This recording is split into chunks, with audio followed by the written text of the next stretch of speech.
Ano na lang yan, ilalak na lang natin. Last day na ni Kuya na ano. Yes.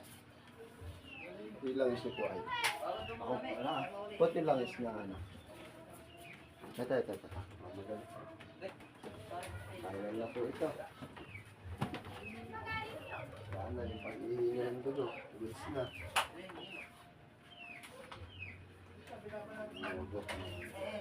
Mapapansin nyo po pag tayo po ay may bato sa abdo, yan.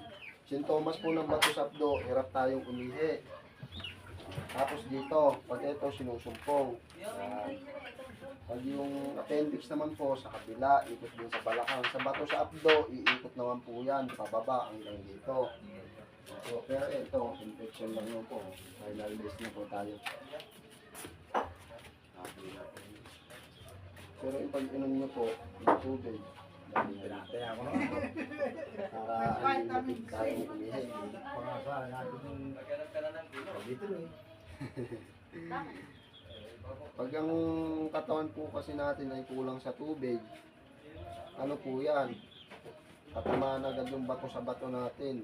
Magkakaroon tayo ng infection sa ihi, magkakaroon tayo ng UTI, magkakaroon tayo ng pag-iihi ng dugo. Ang kasunod po ng pag-iihi ng dugo, pag hindi na kaya sa dugo at sobrang gasgas na sa loob, nana na ang kasunod. Kaya mahirap din po, hindi rin mo kasi basta-basta ang pag-aano sa bato sa abdo, ay sa bato. Maraming dadaanan yan. Pag yung nanana po ang lumalabas, napakadelikado na yan. Lalo na kung hindi maaagapan. Hirapan talaga pag hindi natin alam yung pupuntahan natin. Hindi natin alam kung paano tayo gagawin.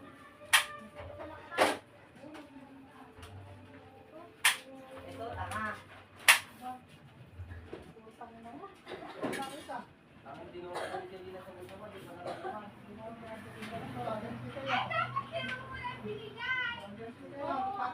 Paligan po kayo.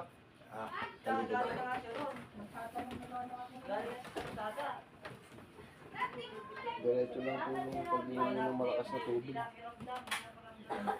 Pati yung bumalaga na yan. Yung kwan po, okay na po doon, kahit hindi na po doon. Tubig mo lang. Opo, basta po maglakas na kayo ng tubig at okay naman na po.